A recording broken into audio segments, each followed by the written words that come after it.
by-election? Would Rigathi Gachagua still be able to stand on a podium First of all, that is king? Already an assumption that DCP will be the preferred party to field from the united opposition.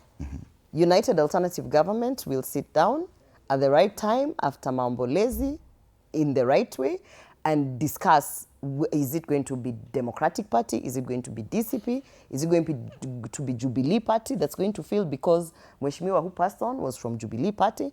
So, I mean, we are jumping, we are skipping. We need to wait kidogo and discuss other things. But you know, Fred, don't allow a lot of unfactual things to go on your show. There are so many unfactual things that he has said. That, like, for example? For example, when you say outrightly, the broad-based government won all the elections, all the by-elections. First of all... He said all the MP whatever, however way he wants to... We didn't have an MP contest in Gusii. So did you want us to kill someone who's an MP so that we can win it? If he was a presidential candidate. No, that's very unfactual. Yeah. And another thing that you should understand, that Mbeere by-election that they claimed to have won, which we saw unfolding in front of us, where we had a cabinet secretary go into a tallying center, take over it, kick out all the IEBC officials. In court today, it has actually progressed to the fact where it seems like it's going to be called for an actual fresh election. So you didn't win Mbeere, first of all. You cannot talk on matters that are in court and that are the way it's looking from even all the pronunciations, that it is outright that they stole that election.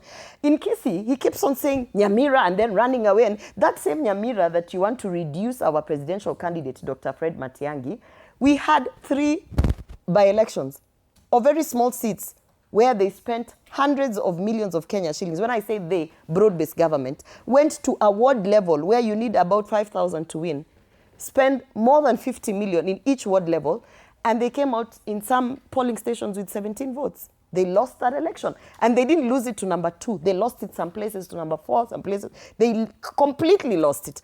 ODM fielded a candidate that could not even, nobody even knows what number that candidate was. So that's very unfactual to try and tell the people that all the by-elections that have passed, the United Alternative Government has actually not won anything. DCP, as a new party, actually has people elected. You dismissed my question about DCP. So but that I want, no, if I want DCP to was to field a candidate, I want to answer it. If after Rigathi Gachagua declaring himself king of the mountain yesterday, he referred to himself as king. Yes. If DCP was to field a candidate there, then lose to UDA, would he still be able to declare himself king? Of course. As he has been losing. Can I ask you something?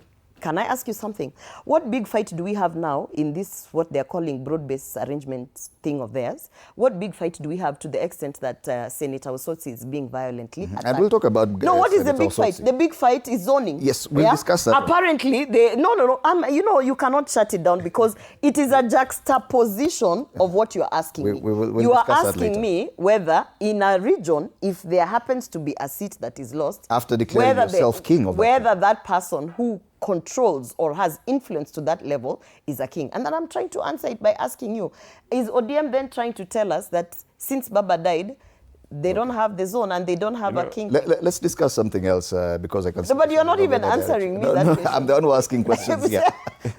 Unfortunately here, I get the leeway not to answer any questions. Yes, I do. Yes.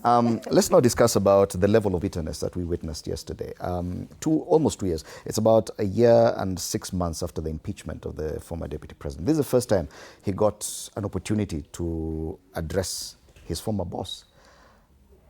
Do you see a level of bitterness that's not waning anytime soon, that he still feels he was impeached illegally? And this narrative appears to be one that he will carry